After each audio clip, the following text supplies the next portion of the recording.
O sea, que ustedes sabían, ustedes habían hecho la tarea, todo. ¿Sí? Ahí se ve.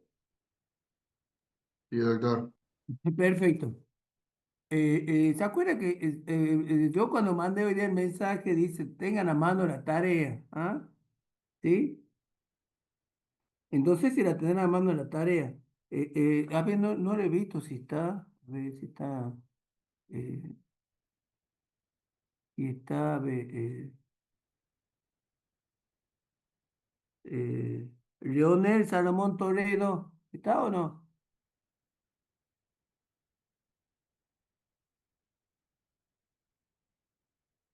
Leonel, Bueno, hola Leonel, ¿cómo te va? ¿Tenés a mano la tarea donde he escrito vos sobre la clasificación de los diuréticos o no?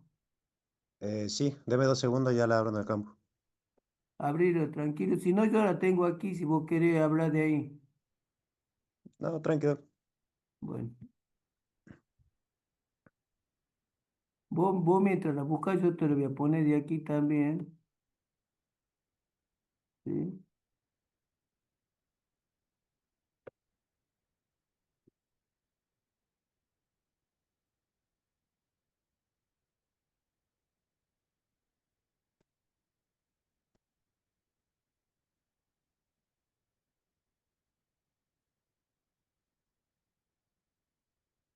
Ahí está.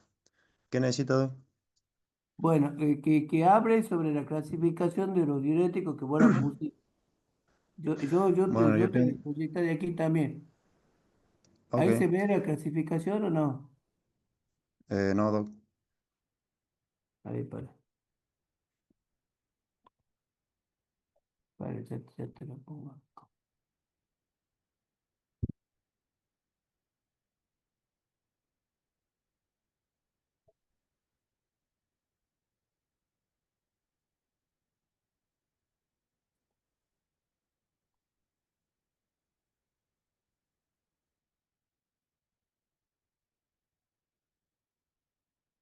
Empezamos por compartir y aquí vamos.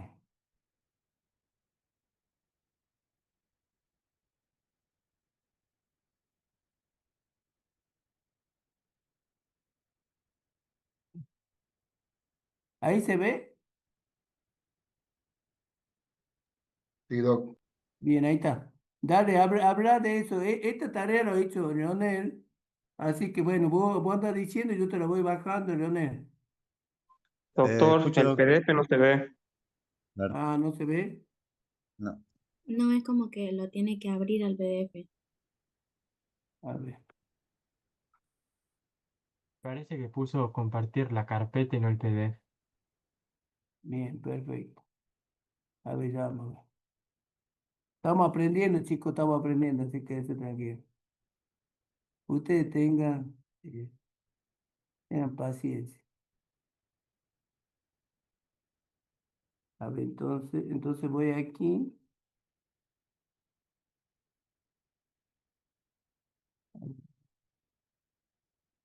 Compartir, ahí ya está. Bueno, a ver, no importa, Leonel, lee tu clasificación, yo la voy viendo de aquí. Ok, doc. Yo tengo como clasificación, primero como diurético de Lassa, Sí, que es luego diuréticos tiacídicos y luego los diuréticos ahorradores de potasio, que se dividen en inhibidores de los canales de calcio del epitelio renal y los antagonistas de la aldosterona. perfecto. Y después, Eh, Quedarían los acuarínicos, ¿verdad? claro. Necesita que lo desarrolle más. Sí, no, pero te falta. Se vos has puesto todos. A ver.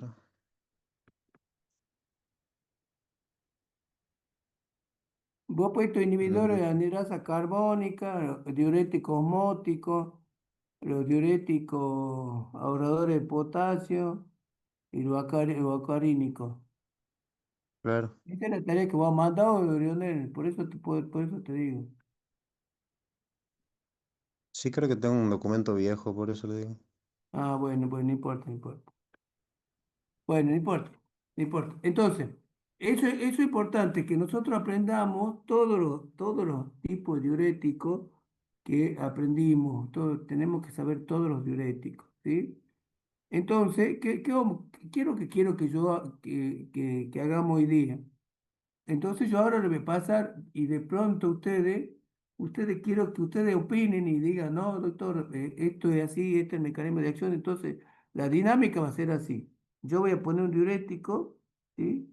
Eh, un diurético de asa, eso vamos a poner. ¿Ahí se ve? ¿Eso se ve, No, chicos? doctor. No, No se ve. profe. No, no está Para. presentando. Bueno, ya presentamos. Entonces, compartir. ¿Se anima, le gusta el tema o no? Que nosotros,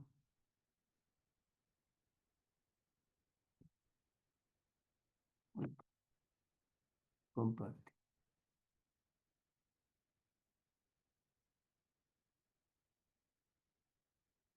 Ahí está, perfecto. Bien.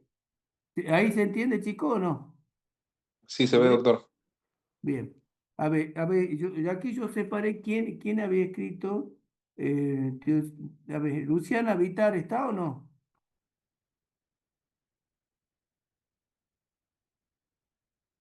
No está Luciana Vitar. Bueno, no importa. Bueno, entonces esto quiero que nosotros aprendamos hoy día, porque los diuréticos, sobre todo los diuréticos de asa, la furosemida, y también los que son antagonistas de los transportadores de sodio y glucosa, son los que nosotros los vamos a emplear mucho en nefrología, ¿sí? Entonces, ¿qué diurético teníamos dentro de los diuréticos de asa? ¿Sí? Generalmente estos diuréticos son los que nosotros los vamos a utilizar mucho y que tienen un grupo que dependían de la sulfonilamida. La sulfonilamida es un grupo de antibióticos. Entonces estos fármacos surgieron a raíz de que ya se los conocía y descubrieron que eran diuréticos. Ahí el prototipo que ustedes trabajaron era furosemida. Entonces yo le voy a pedir a alguien, ¿no es cierto? A alguien que hable de la furosemida, que diga que era furosemida. Por eso le decía que tenga la tarea a mano. Y no sé cómo hacer para compartir, porque yo lo tenía aquí para que comparta en el PDF, pero no se puede.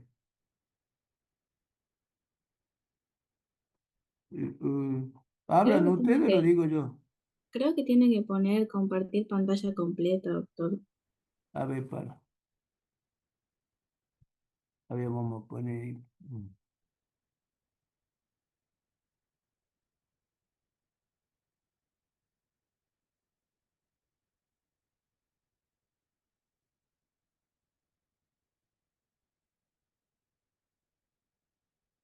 O sea, yo tengo la gente que yo había separado porque, o sea, los separé porque eran buen trabajo, no, todo tan bueno, pero esto estaba mejor, entonces,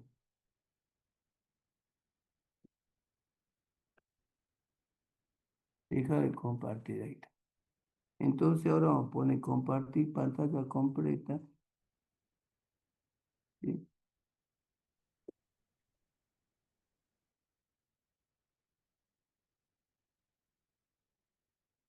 Bueno, no importa, no importa. Entonces, ¿qué vamos a hacer hoy día? Vamos a desarrollar el tema, ¿sí? Bueno, y de paso repasemos que la función de esto que ustedes aprendan, eso es lo que más me interesa que ustedes aprendan, ¿sí?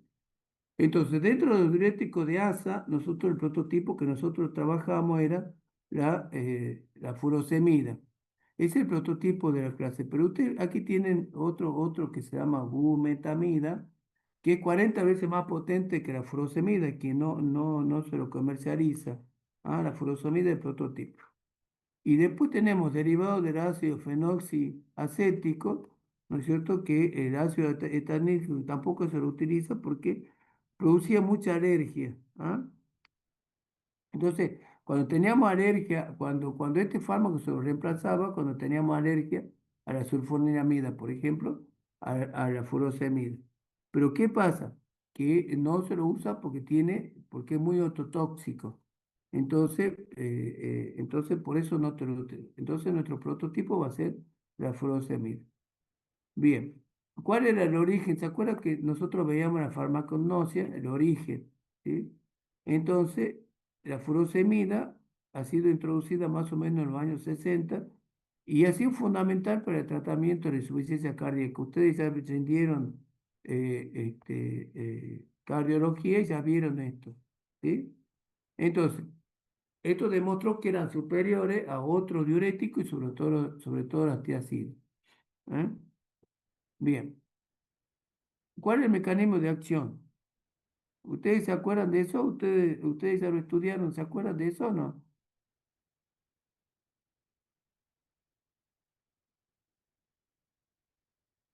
Hola. ¿Qué no es, profe, que inhibe el Claro, ¿se acuerdan del mecanismo cotransportador de de acción o no? sodio-potasio? Bien. Buenas, ¿ahora se me El escucha? mecanismo de acción de estos fármacos, ustedes acuérdense, el fármaco cuanto más lejos actúa, ¿no es cierto? Cuando más lejos actúa, mejor mecanismo de acción tiene. ¿Por qué? Porque ahí impide que llegue el agua al tubo colector.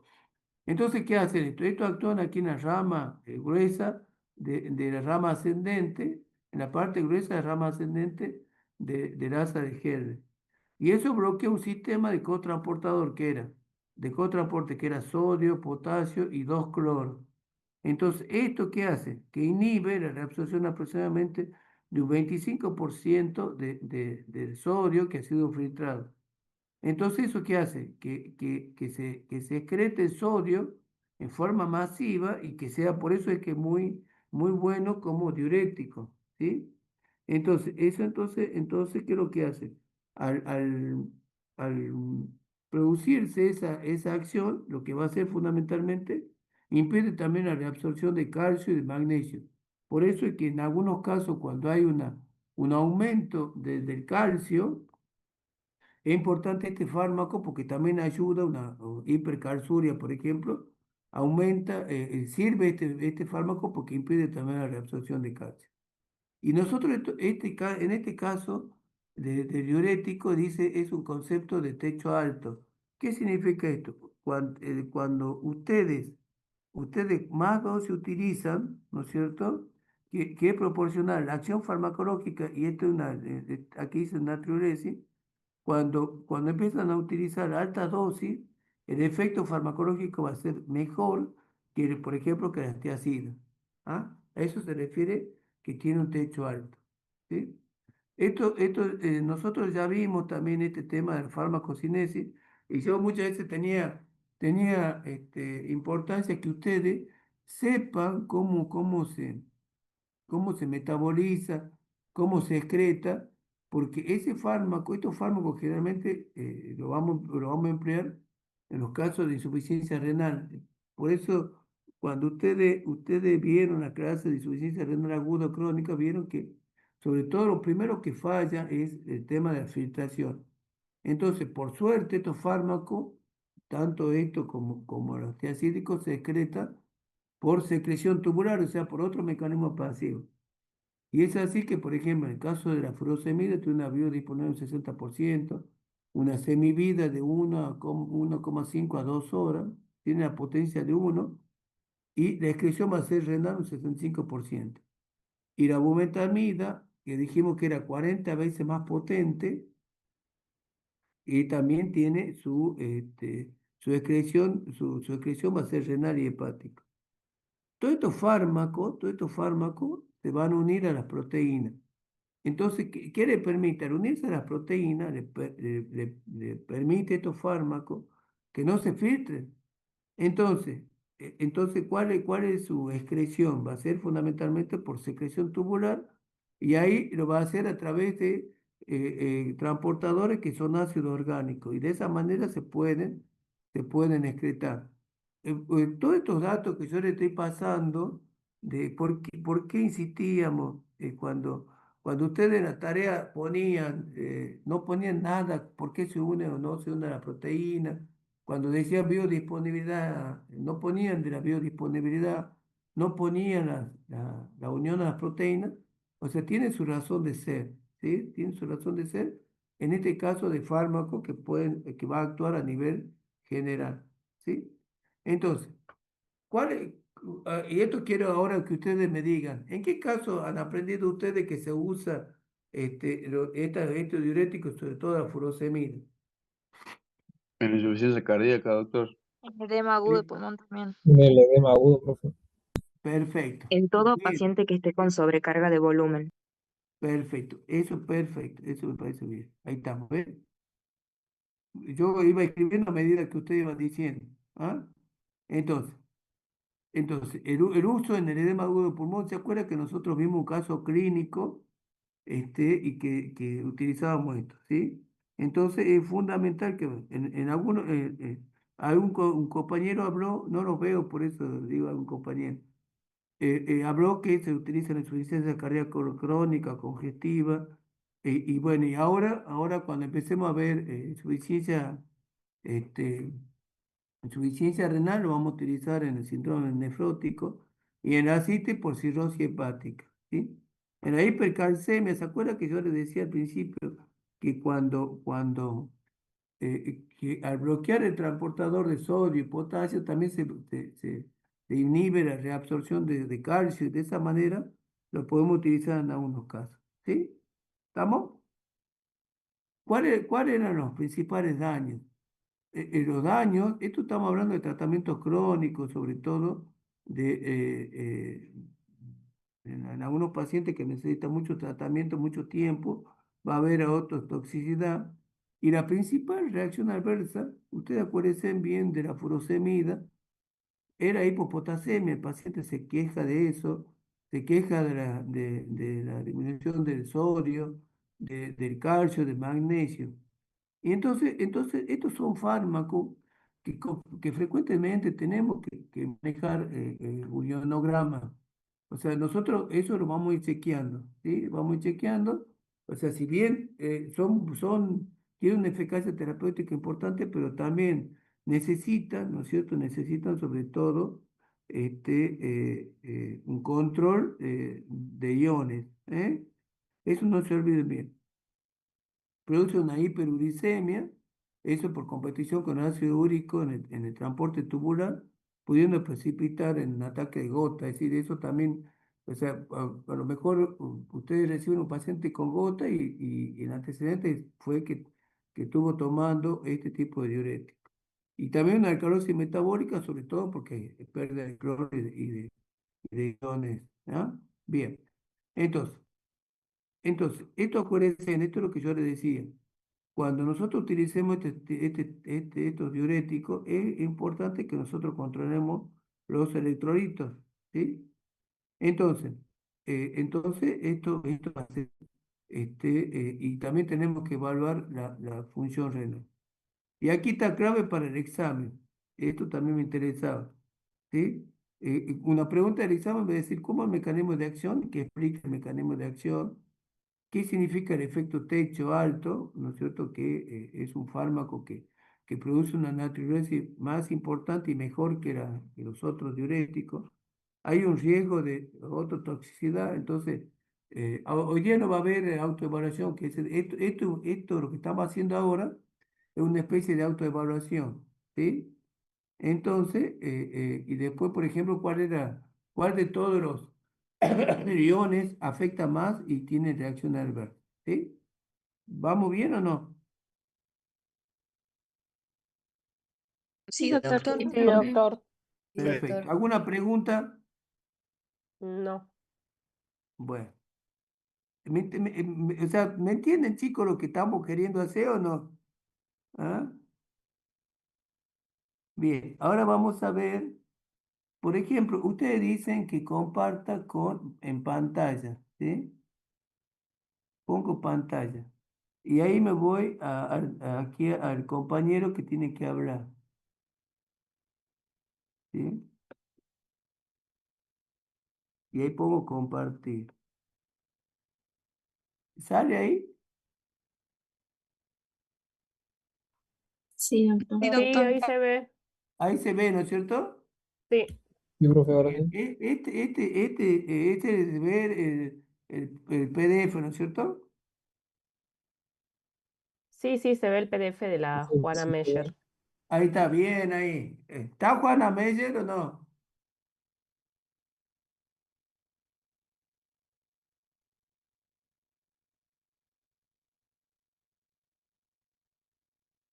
Uy, mire cómo quedó libre Juana Meyer. Qué problema, che.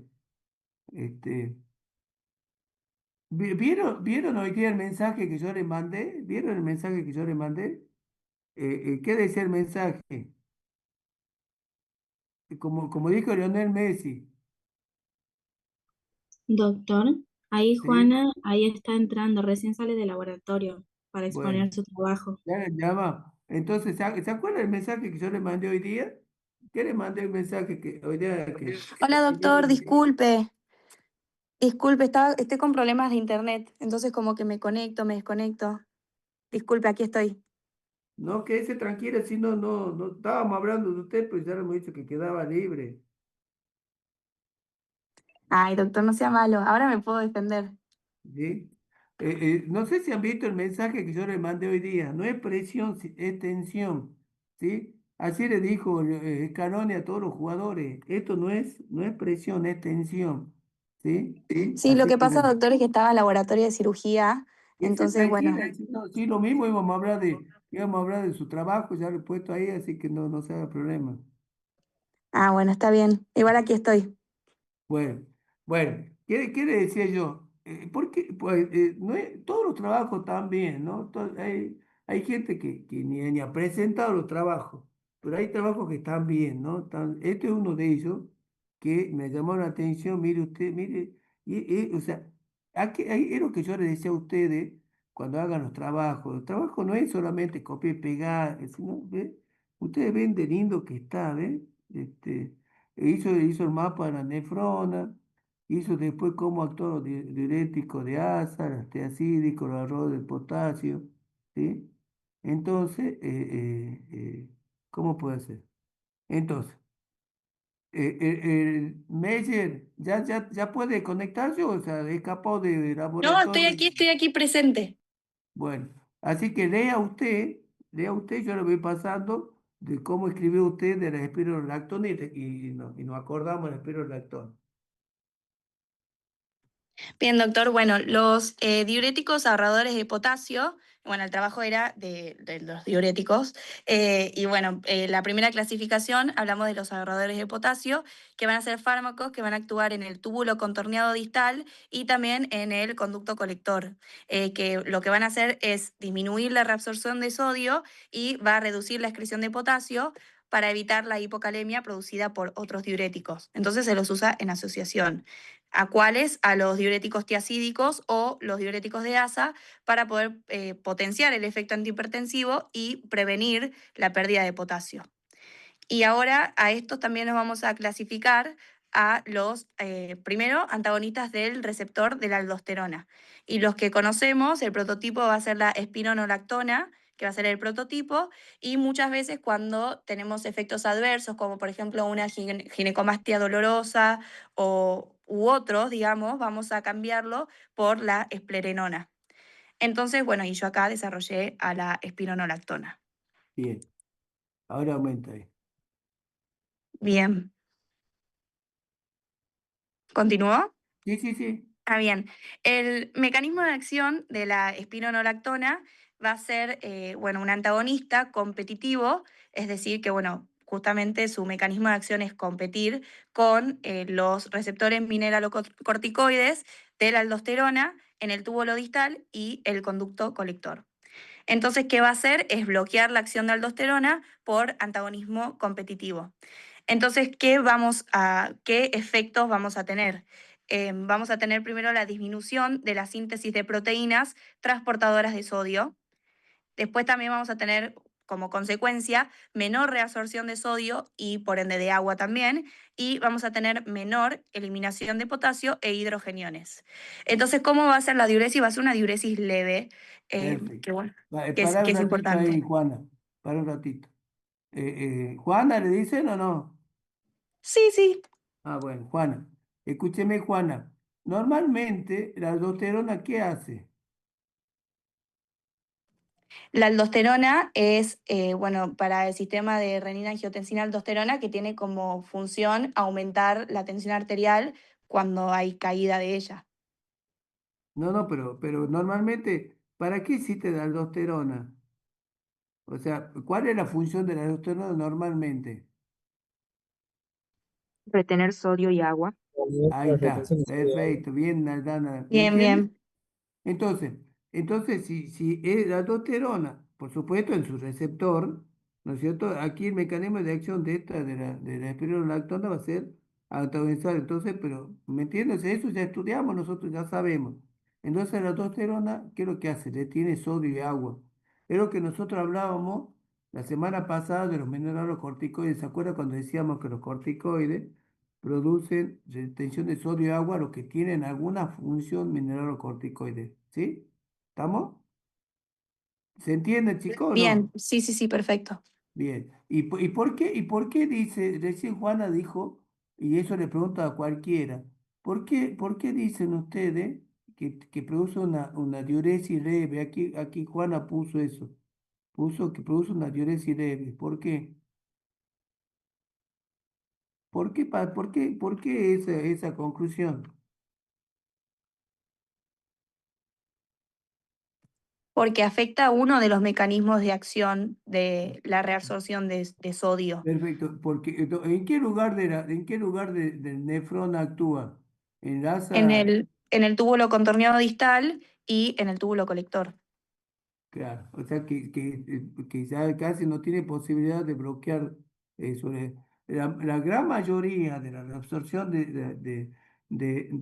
se filtra el sodio y se reabsorbe en el túbulo contorneado, en la parte gruesa del túbulo distal, túbulo ascendente. Entonces, como esto actúa más arriba, ya no tiene posibilidad de estar aquí. ¿Sí? ¿Estamos de acuerdo? ¿Todos estamos de acuerdo todos o no? ¿Sí? Sí, profe. Sí, doctor. Perfecto. Bien. El que no está de acuerdo diga, no, no, para mí no es así, yo no aprendí así. Bien. Vamos, Juana, sigamos. Bueno, en cuanto a la clasificación, acá lo comparé con la amilorida. Bueno, la espironolactona es un diurético ahorrador de potasio, como había mencionado anteriormente, que es antagonista de la aldosterona. El prototipo, bueno, la espironolactona. El sitio de acción va a ser el túbulo contorneado distal y el conducto colector. Su mecanismo de acción es antagonizar competitivamente receptores de aldosterona, por lo que sí tiene dependencia de aldosterona. La biodisponibilidad es de un 60 al 90% vía oral y su unión a proteínas plasmáticas es mayor al 90%. Se dice mayor porque, bueno, es aproximadamente entre el 90 al 98%. El metabolismo es hepático extenso, bueno, porque se activa a través del metabolismo hepático. La vida media es de 1 a 2 horas la droga y los metabolitos son los que permanecen de 16 a 20 horas. La eliminación es eliminación renal, por lo que hay que tener cuidado con los pacientes con insuficiencia renal. Su inicio es lento, ya porque depende de la síntesis proteica, y su efecto principal es la disminución de sodio, por ende, o sea, la disminución de la reabsorción de sodio, por ende se disminuye la reabsorción de agua y también va a disminuir la excreción de potasio y bueno, de hidrogeniones. Después, la potencia diurética es baja, por lo que habíamos mencionado anteriormente. Después, ay, perdón, me aparece acá la asistencia. Ahí está. Después, bueno, la farmacodinamia es natriuresis moderada, retención de potasio, disminución de la presión arterial, por lo que esto también favorece a la disminución del remodelado cardíaco. Y cuando se indica en la hipertensión arterial resistente, en la insuficiencia cardíaca, más que nada cuando hay sobrecarga de volumen. Después vamos a tener cuando hay hiperaldosteronismo, ascitis, justamente de nuevo para poder disminuir el edema, en la cirrosis y en la hipocalemia. Bien.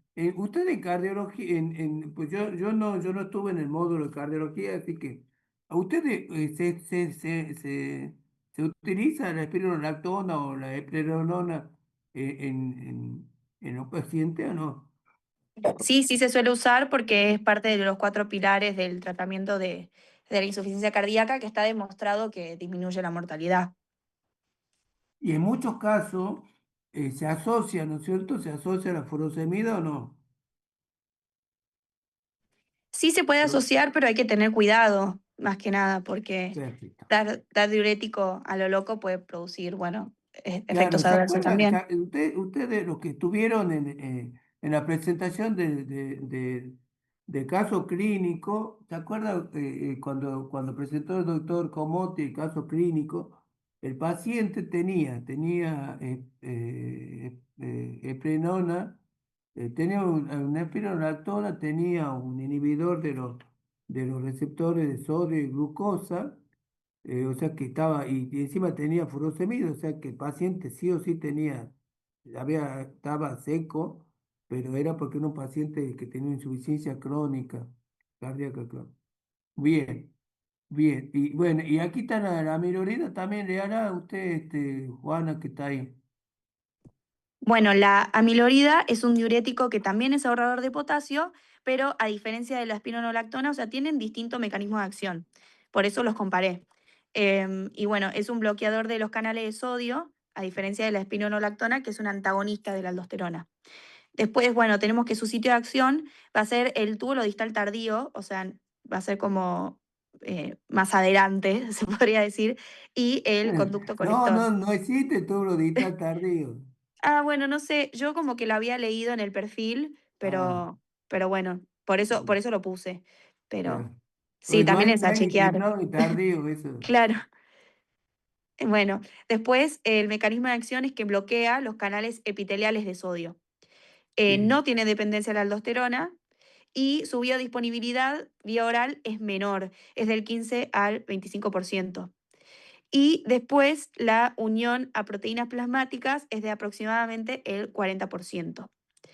Después tenemos el metabolismo, que va a ser mínimo metabolismo hepático, y en la eliminación va a ser renal, sin cambios. O sea, a diferencia de la espironolactona, que su eliminación es renal como metabolitos. La vida media va a ser de 6 a 9 horas y su inicio de acción es más rápido. Su efecto principal es bueno, la disminución de la reabsorción de sodio y de la secreción de potasio. Tiene baja potencia diurética. En cuanto a la farmacodinamia, es una diuresis leve, retención de potasio y disminución del volumen plasmático. Y las indicaciones que se dan es en la hipertensión arterial, pero se lo asocia a tiacidas, también para la prevención de la hipocalemia, al ser ahorrador de potasio, y también se utiliza en los edemas. Perfecto. Estamos. ¿Alguna pregunta, chicos? ¿Alguien quiere aportar algo más o no? ¿Está? ¿Sí? ¿Estamos o no? Estamos, profe. Sí, profe, todo claro. Perfecto, bien. A ver si está presente. A ver, que aquí tengo uno que también nombramos uno más y listo. Ya, no, después sigamos con la clase. Mercedes Morales.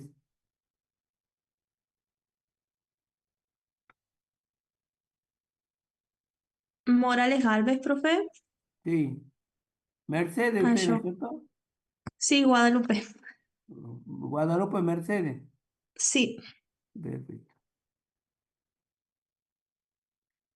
Bien. Yo creo que tengo aquí su PDF. A ver. este, Así para que lo compartamos.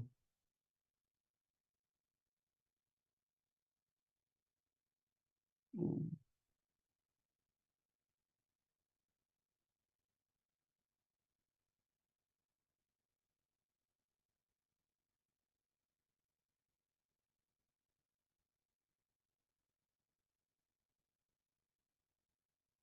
Ah, no, no, no. No es Mercedes.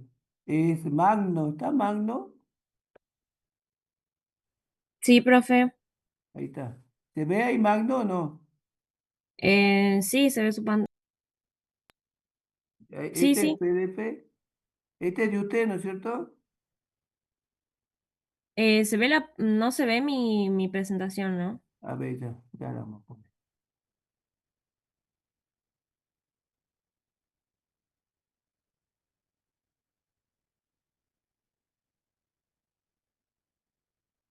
Ya me tengo que hacer amigo de esto, ya vamos a aprender.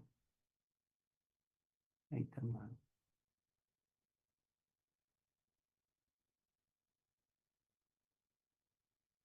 Ahora, Ahora sí. perfecto, bien. Mire, salió sorteada usted, Carolina Belén, así que estamos para que vea que la queremos, así que no se asuste. ¿Sí? Bueno, Bien, perfecto. ¿De qué va a hablar ella? Ella va a hablar sobre todo de los diuréticos que son antagonistas de los receptores de los antagonistas de los cofactores, de los cotransportadores de sodio, glucosa tipo 2. ¿Ah? ¿Sí? ¿Se anima o no? sí, que lo leo. ¿Sí? Tiene que leer, pues, si esa es Bueno, la idea. ¿Se ve ahí o no? sí, igual yo lo tengo también abierto aquí el mío, así que no Bueno, leo. como quiera, pero chicos, no era, o sea, esto no es un examen, sino quiero que ustedes, lo que ustedes han escrito, está seguro que ustedes lo han hecho. Entonces, por eso es la tarea es para que ustedes la hagan y sepan transmitir, ¿no? Bueno, lea por favor. Bueno, los fármacos inhibidores del SGLT2 son, bueno, fármacos que inhiben este cotransportador sodio-glucosa tipo 2 que se encuentra en el túbulo proximal renal. Disminuyen la reabsorción de glucosa y sodio, por lo tanto aumentan la glucosuria y la natriuresis. Bueno, estos se encuentran dentro del grupo de las glifosinas, donde están otros fármacos, y bueno, en este caso yo desarrollé el de la dapagliflozina. Em, bueno, es de origen sintético, la estructura química es derivado del glucósido, tiene un núcleo glucosídico, una unión carbono-carbono estable y un radical aromático lipofílico. Eso decía de la bibliografía que yo saqué del formulario terapéutico nacional y daba estas partes, digamos, químicas. Sí, así es, sí, un glucosídico, sí. Bueno, es un antidiabético oral, inhibidor del CGLT2, grupo de las glifosinas. Indicaciones. Se utiliza principalmente, bueno, en el tratamiento de la diabetes mellitus tipo 2 para mejorar el control glucémico en pacientes que no logran el descenso de la glucemia con dieta, ejercicio u otros fármacos antidiabéticos. Tienen importancia en el tratamiento de la insuficiencia cardíaca y de la enfermedad renal crónica, incluso en pacientes sin diabetes, porque ha demostrado disminuir las hospitalizaciones por insuficiencia cardíaca, retardar el deterioro de la función renal y reducir el riesgo cardiovascular. Puede producir un descenso moderado de la presión arterial y del peso corporal debido a la pérdida urinaria de glucosa y agua. Perfecto. La dosis, bueno, en los adultos es 10 miligramos vía oral una vez al día, que puede ir o no con los alimentos. En algunos pacientes puede iniciarse con dosis menores según la función renal o el riesgo de hipotensión y deshidratación. Y bueno, hay que controlar periódicamente la función renal antes y durante el tratamiento, ya que su eficacia disminuye cuando existe un deterioro renal importante. Porque como decía ahí más arriba, ayuda, digamos, a retardar el deterioro de la función renal. Entonces, si hay una función renal que ya está muy deteriorada, hay que usar, digamos, otras alternativas. Esto es como para retardarlo nada más. Y primero, y además, ¿sabe por qué? Por esto, mira dónde actúa en el túbulo proximal renal, el túbulo proximal, ¿me entiende? Donde es Sí. fundamental ahí la retención de glucosa, ¿sí? Esto está más cerca del glomérulo, por eso es que cuando se empieza a afectar más rápido es, ¿ah? Por eso hay que siempre chequear la función renal. Sigamos. Bien, bueno, la acción y el mecanismo de acción actúa inhibiendo de forma selectiva el cotransportador sodio-glucosa tipo 2, bueno, que se encuentra en el túbulo contorneado proximal de la nefrona, que normalmente ese transportador es responsable de reabsorber glucosa filtrada por el riñón. Entonces, al inhibir este cotransportador, disminuye la reabsorción renal de la glucosa y el sodio, aumentando la eliminación por orina. Como consecuencia, se reduce la glucemia plasmática independientemente de la acción de la insulina. La eliminación urinaria de glucosa genera además una diuresis osmótica y natriuresis leve, lo que contribuye a disminuir la presión arterial y la sobrecarga de volumen. Por este motivo, bueno, es que decía que el fármaco es beneficioso tanto para lo cardiovascular y lo renal. También se ha observado que disminuye el remodelado cardíaco y enlentece la progresión de la enfermedad renal crónica. Bueno, lo que decíamos hace un rato, que Bien, se lo utiliza, digamos, al inicio de las enfermedades renales. bien. La farmacocinética, bueno, presenta una buena absorción vía oral y una adecuada biodisponibilidad. Luego de su administración alcanza concentraciones plasmáticas máximas en aproximadamente 1 a 2 horas. Posee una elevada unión a proteínas plasmáticas y se metaboliza principalmente en el hígado mediante glucuronidación, y sus metabolitos son inactivos. La vida media plasmática es aproximadamente de 12 horas, lo que permite su administración una vez al día, y la eliminación ocurre tanto por vía renal como fecal, predominando la eliminación urinaria de los metabolitos. Perfecto. Ahí vamos al efecto adverso.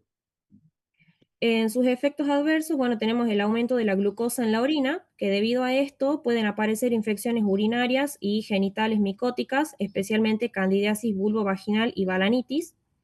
Puede producir poliuria, aumento de la frecuencia urinaria, hipotensión arterial, mareos, deshidratación, más que nada en pacientes ancianos o en tratamiento concomitante con otros diuréticos.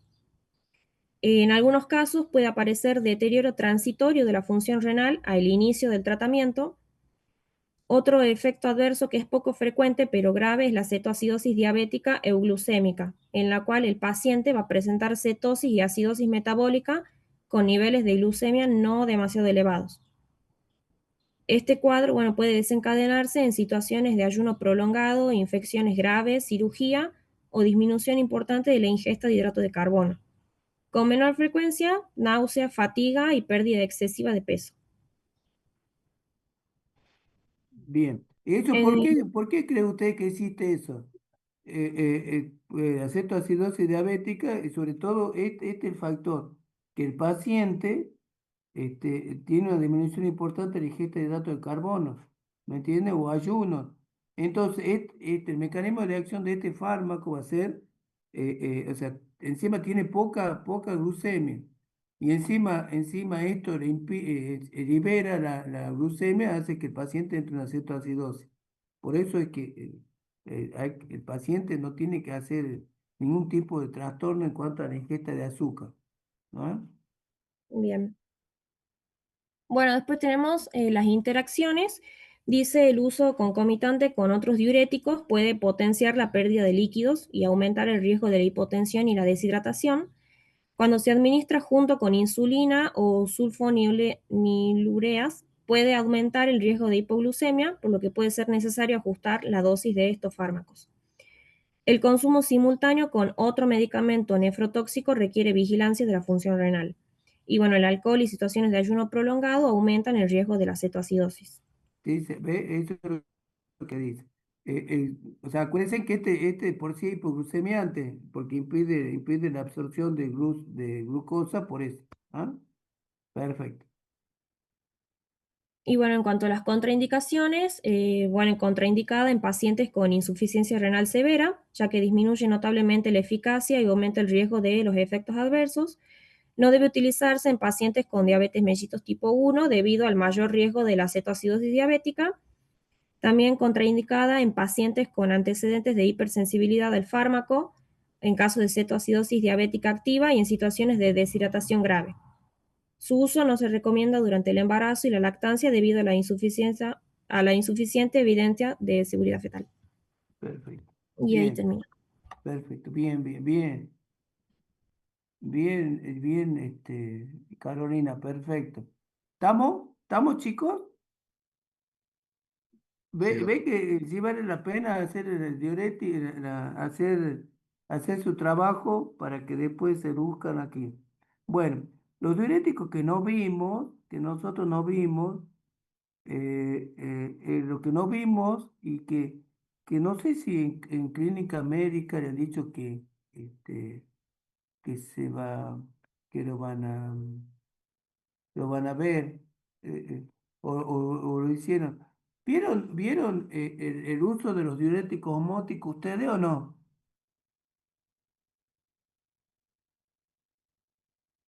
Hola.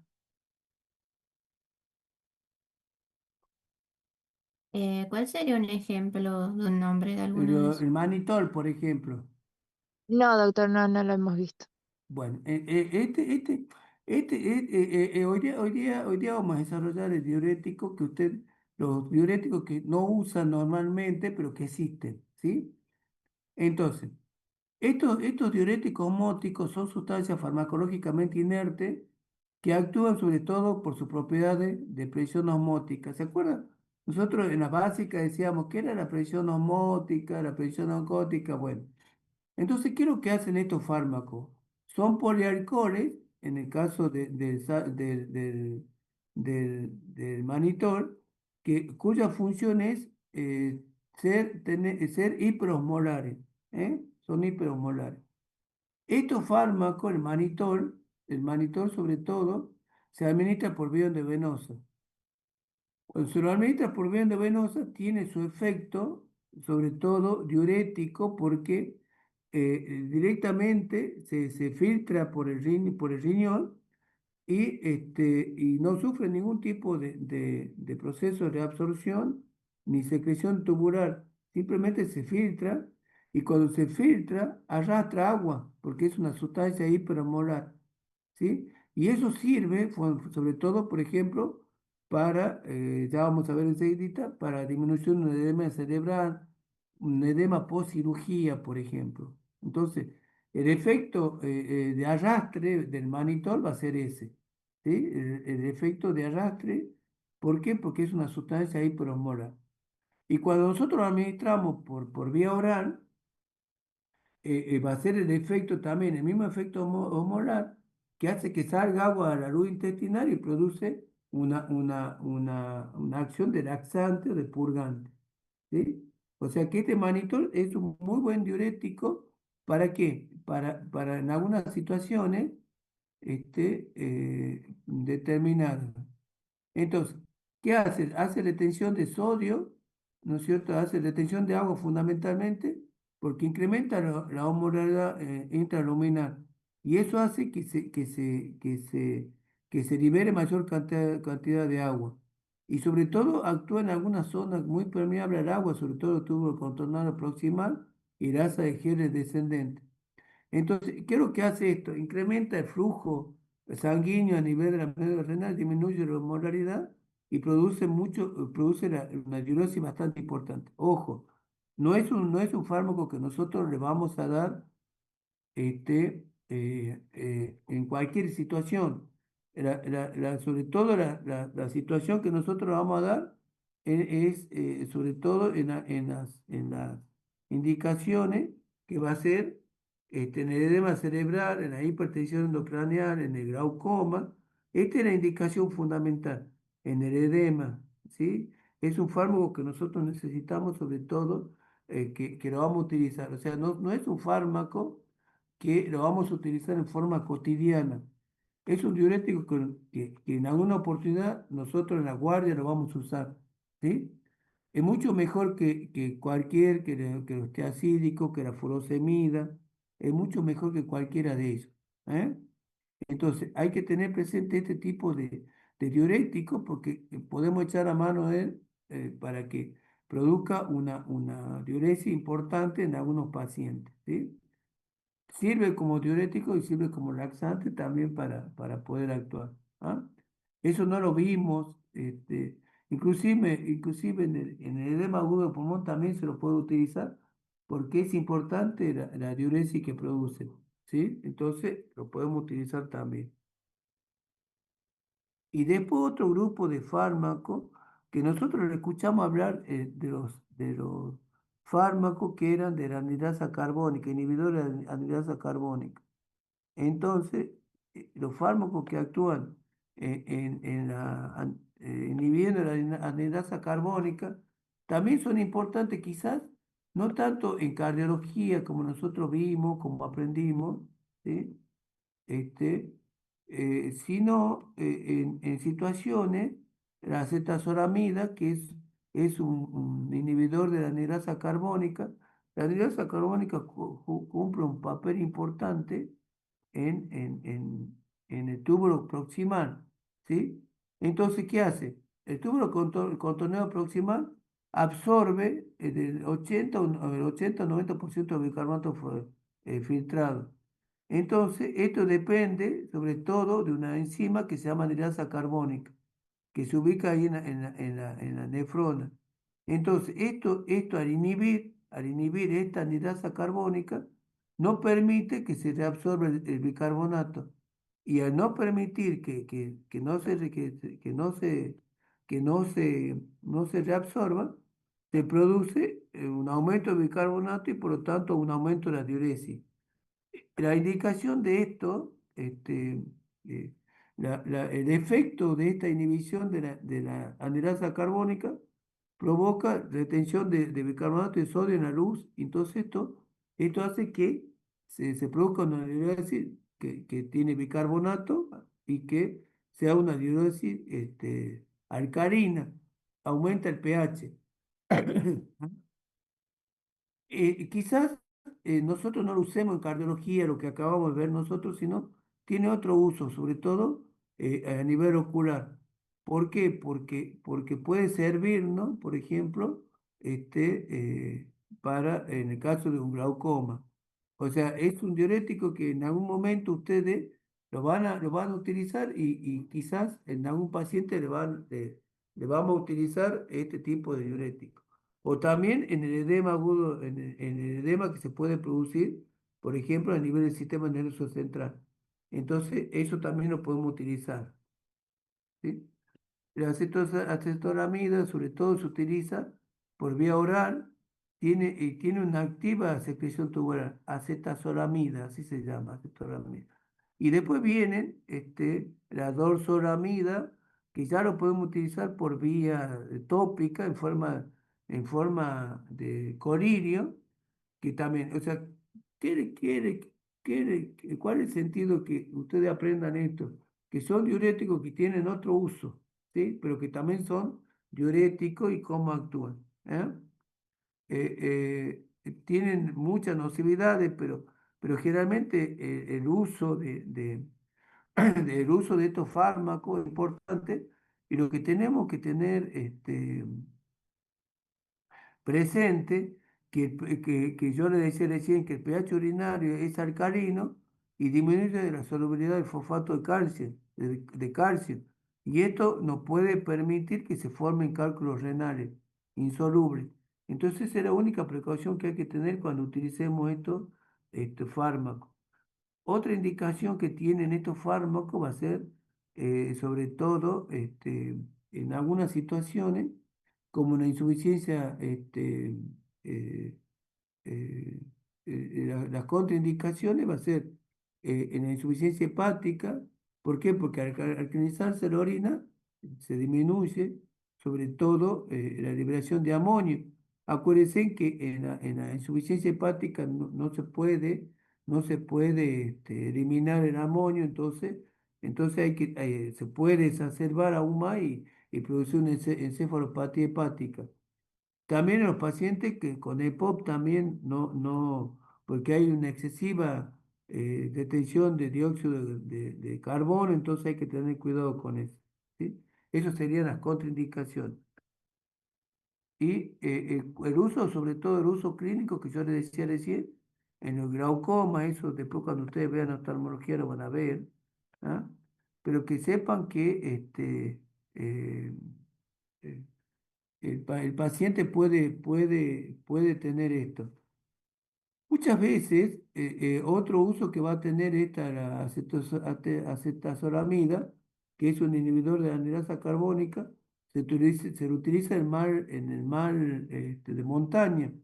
¿Qué es lo que pasa? Aparentemente, a nivel de cuando una persona va a la montaña, puede tener una hiperventilación, una alcalosis respiratoria compensadora. Pero aparte, los otoritos pueden tener aumento en las secreciones, sobre todo en el contenido. Entonces, ¿qué es lo que hacen estos diuréticos? Sobre todo disminuyen el líquido que hay a nivel de los otoritos y de esa manera permiten que el paciente se mejore. ¿Ah? Entonces, eso también sería el uso, va a ser en el glaucoma y en el mal de montaña. ¿Ah? Estos quizás no son diuréticos que los vamos a usar siempre, pero que echemos a mano y que sepamos nosotros que existen. ¿Sí? Así que bueno, justo la veo a Lucía Blasco ahí que la tenía también para hablar, y bueno, pero ya no va a hablar porque ya pasamos. Así que bueno.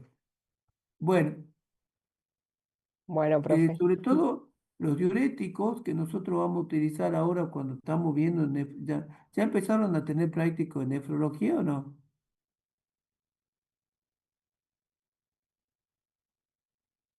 Sí, profe. Sí, profe. Sí, doctor. Perfecto. Entonces, todo esto fue un poco el repaso, eso que me decía la doctora que ha dado la clase hoy día, que bueno, que la terapéutica fundamental de la insuficiencia renal crónica, si bien ustedes vieron que hay inmunosupresores, que hay corticoides, pero que también el manejo del diurético también es importante. Por eso es bueno que ustedes la tarea que yo le hice hacer es para que ustedes tengan el conocimiento de los diuréticos que existen y saber cuáles vamos a utilizar y en qué situación. ¿Sí?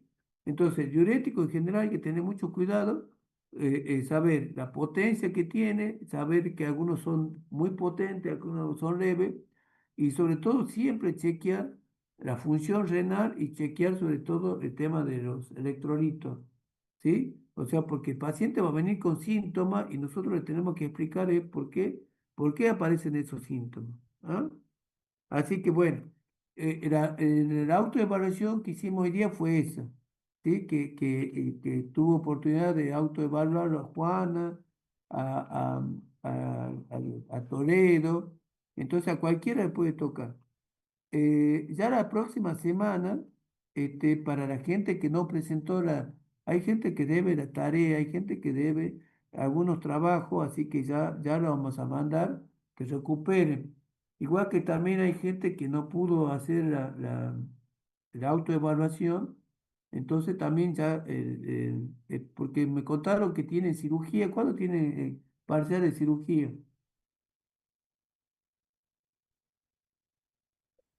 El parcial de cirugía La la semana que próxima viene. semana, La el semana que viene. martes. Bueno, en De una de martes esas, a en una viernes. en una de esas dejamos la recuperación, las autoevaluaciones para las vacaciones, ¿sí? Para que puedan rendir tranquilos. Bueno, ¿Ah? doctor, gracias. Bueno, Doc, Entonces, gracias. yo ya le voy a pasar, o sea, no hace falta que le pase la lista, sino lo que vamos a hacer es habilitar nuevamente las tareas para las personas que no, eso, quédense tranquilos ustedes, abóquense a quedar regular en las materias, ahora, entonces eso vamos a tener tiempo para hacer. Y lo que yo necesito de alguna manera, que participen todos de las clases. O sea, somos 226 y en la clase somos 140. Es lo que yo le decía a ustedes, yo de alguna manera tengo que tener un mínimo de asistencia como para que lo podamos hacer. Lo felicito a todos los que están aquí, todos los que están aquí, yo lo tengo ya anotado porque tomamos la asistencia y los felicito a ustedes, y que sigamos así, no, pero vamos a ver que a los que no vinieron, de alguna manera le tenemos que hacer una tarea. No vinieron porque no pueden, porque están en cirugía, ¿me entiendes? Pero bueno, pero todos están aquí, yo lo tengo puntuado a todos los que tenemos. Pero bueno, y sobre todo que yo les digo que lo aprendan para ustedes, así que eso es importante. Así que yo creo que la otra semana ya va a ser la integración de nefrología y es importante que cuando hablen de tratamiento que ustedes sepan de qué están hablando, ¿sí? De qué tipo de diurético estamos hablando, todo. Así que bueno, que tengan una buena tarde, que les vaya bien en cirugía y que bueno, y que traten de regularizar todo. Así que chao, hasta luego. Muchas gracias. Gracias, Hasta doctor. luego. Chao, doctor. Que ande muy bien. Gracias. Gracias.